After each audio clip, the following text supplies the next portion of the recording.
भाज्य यौगिक संयुक्त संख्याएं क्या कहलाती हैं? जिनमें स्वयं के अलावा से दूसरी संख्याओं का भी भाग चला जाता है। मतलब एक और स्वयं की जो संख्याएं होती हैं उनके अलावा जो अन्य संख्याएं होती हैं उनका भी भाग उसमें जाना चाहिए। कैसे? देखिए, एक और स्वयं के अलावा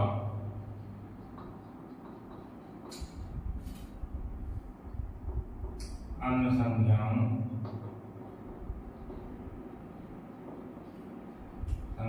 का भी भाग जाना चाहिए। ऐसी संख्याएं आपकी क्या कहलाती हैं? भाज्य संख्याएं, यौगिक संख्याएं या पूर्ण संख्याएं। ठीक है, जैसे कि 2, 4, 6, 8, 10, 12, 14, 16, 18, 20, 22 चलेगी आपका अंक। ठीक है, मतलब एक से भी जो विभाजित है और स्वयं से भी विभाजित है और दूसरी संख्याओं से भी विभाजित है। ठीक है, दो को नहीं रखेंगे, दो को हटा देंगे। दो में स्वयं का भाग जाता है और किसी संख्या का भाग नहीं जाता। ठीक है, अब अगली संख्या जो है आपकी वो है अभाज्य संख्या है। ठीक है, दूसरी अगली संख्या क्या है?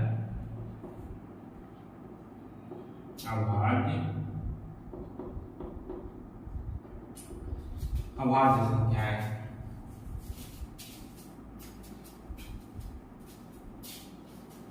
ठीक है,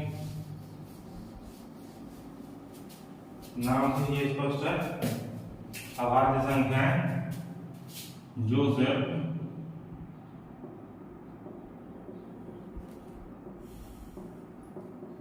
स्वयं से विभाजित हो।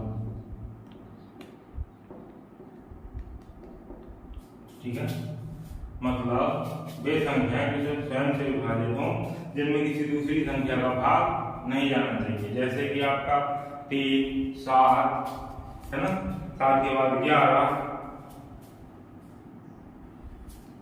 11 क्या?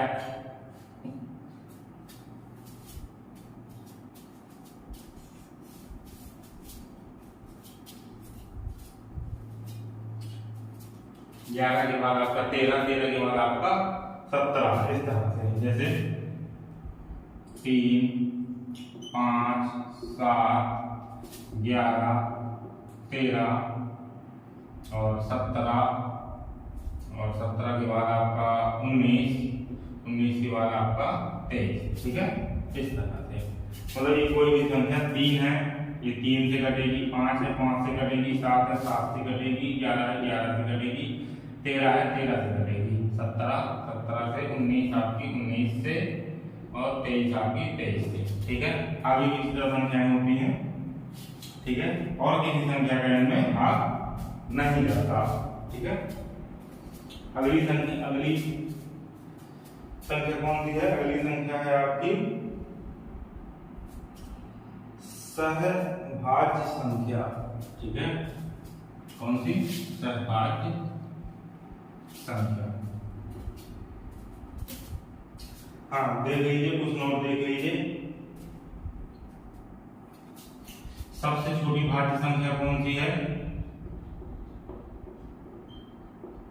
सबसे छोटी भाज्य संख्या इसी टाइप के क्वेश्चन पूछे जाते हैं। कौन सी है आपकी? 2। ठीक है, 2 सबसे छोटी अभाज्य संख्या। अभाज्य संख्या कौन सी है आपकी? 3। ठीक है, सबसे छोटी, सबसे छोटी। फिर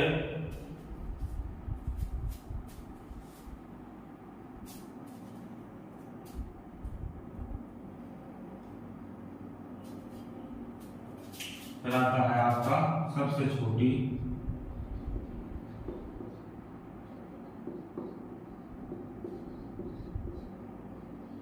भाज्य सम संख्या कौन सी आपकी 4। ठीक है, फिर आपका आता है 9। आपकी क्या है 9 सबसे छोटी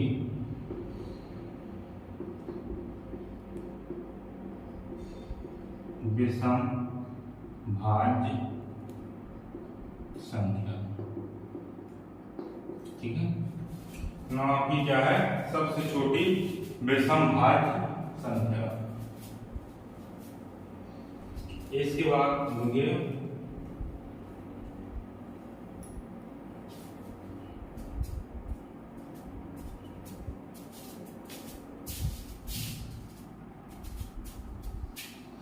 अब देख लीजिए कि अभाज्य संख्याओं की संख्या कैसी होती है। ठीक है, तो आपका 1 से 25 तक, 1 से 25 तक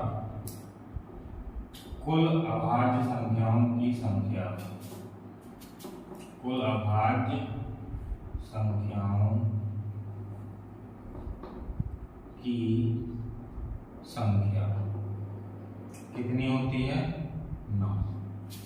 ठीक है, 1 से 25 तक आपकी कितनी अभाज्य संख्याएं होती हैं 9, चाहे भी गिन लेना।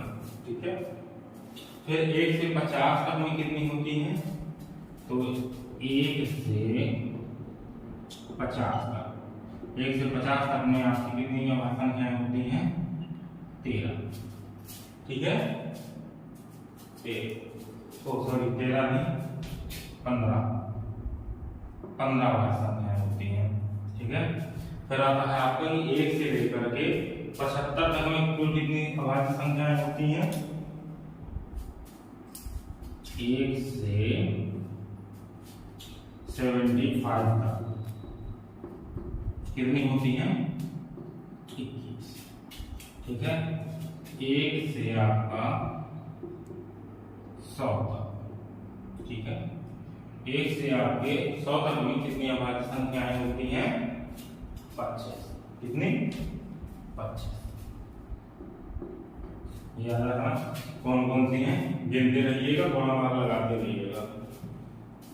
ठीक है, जितनी भी आपकी अभाज्य संख्याएं मैंने आपको बता दी है। इसके आगे भी होती हैं, लेकिन 100 तक का इंपॉर्टेंस है आपकी मास्टर बनने तक के सफर में। ठीक है, फिर आती है असहभाज्य संख्याएं। कौन सा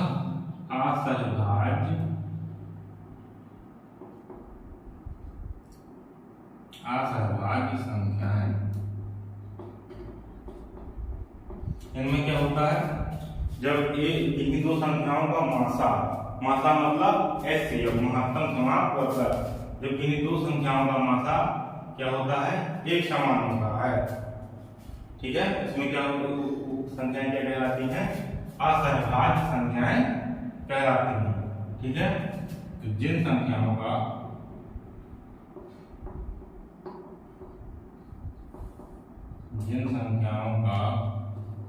मासा एक होता है वे सहभाज्य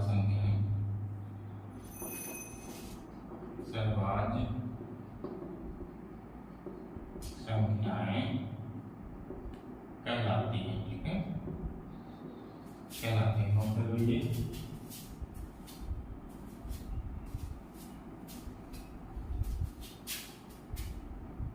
जैसे उदाहरण देख लीजिए, फॉर एग्जाम्पल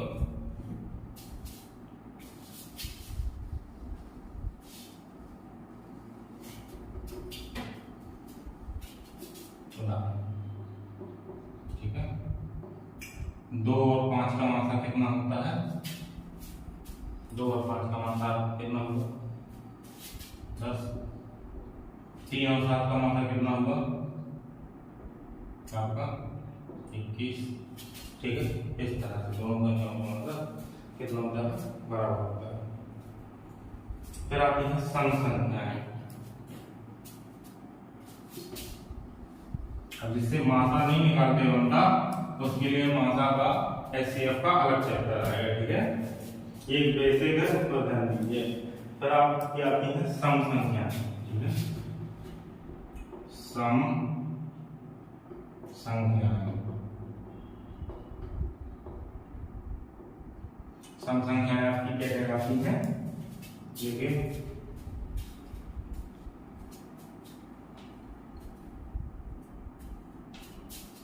जिनमें जिन संख्याओं में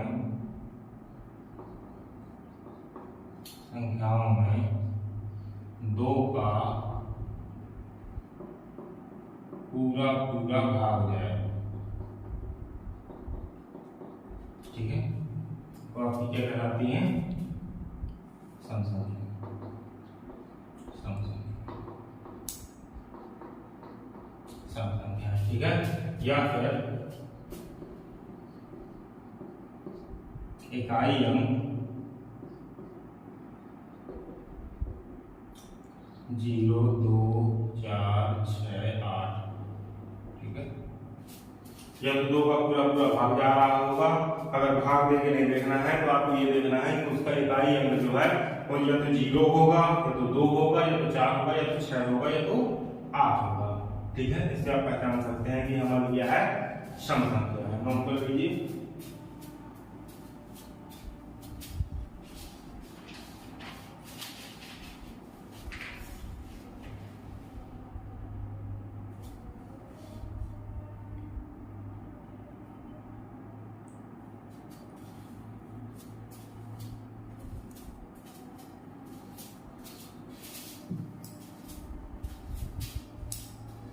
फिर आपका आता है क्या, विषम संख्या।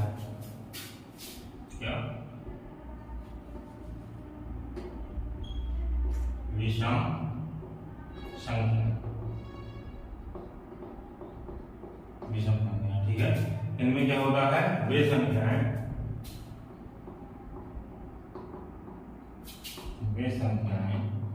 जिनमें दो का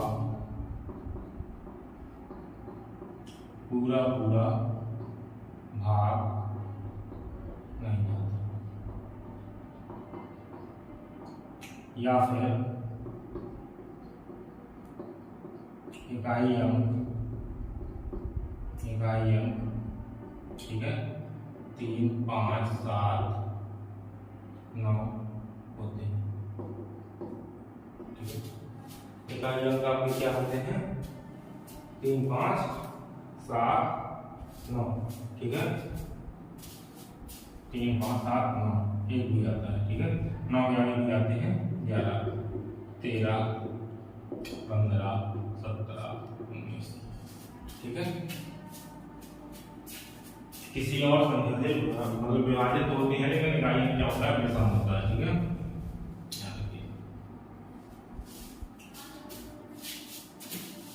इसके बाद आपका आता है क्या, वास्तविक संख्या है। कौन सी, वास्तविक संख्या है। ठीक है,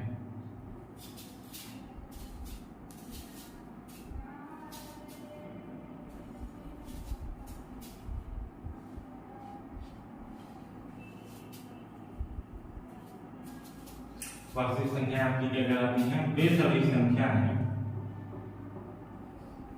वे सभी संख्याएं जो वास्तविक या परिमेय या अपरिमेय हो, परिमेय अपरिमेय ना आता हो तो आगे का चैप्टर आएगा, उसको बनाइए। ठीक है, एक कैसे, जैसे 3, 5, 1/2, 3/7। ठीक है, यहाँ की परिमेय संख्याएं हैं। ठीक है, अब देखिए आप आगे का पहले संख्याओं का परिचय दे रहा हूँ, इसके बाद फिर सब्जेक्ट स्टार्ट करेंगे। पहले तो संख्याएं ही नहीं आती, ये बड़ी बड़ी चीजों के चक्कर में छोटी छोटी चीजें भूल जाते हैं। ठीक है,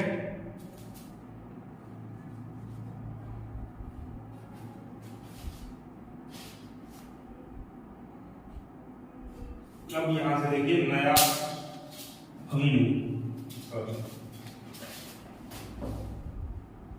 इसके बाद आप देखिए क्या परमेय संख्या है। ठीक है,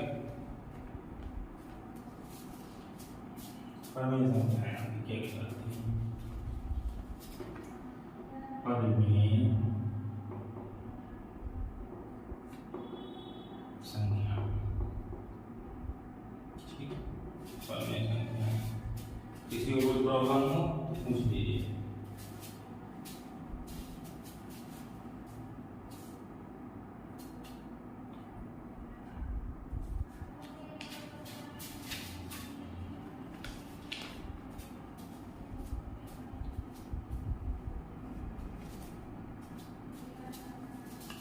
वे संख्याएं जो एक पूर्णांक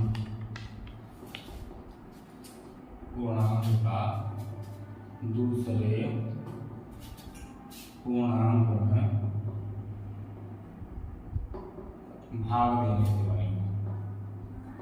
भाग देने से बनी हो। ठीक है, ये आपकी क्या कहलाती है?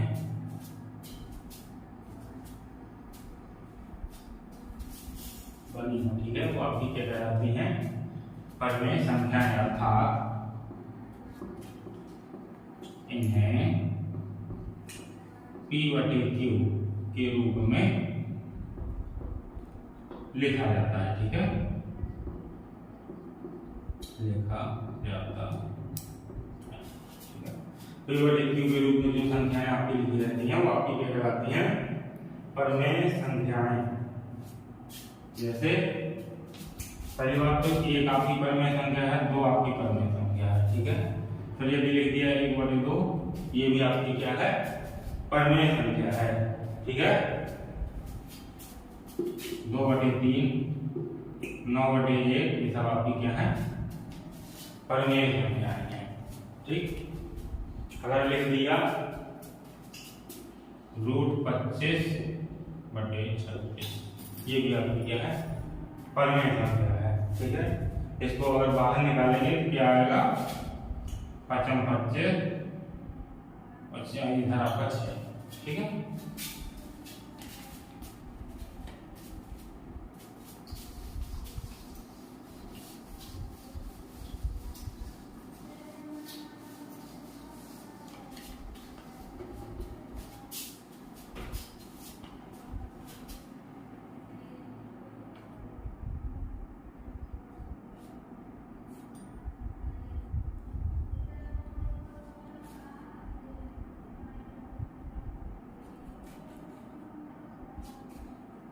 यहाँ से आपकी जितनी आपकी संख्याओं की आवश्यकता है वे संख्याएं आपकी क्या होती हैं?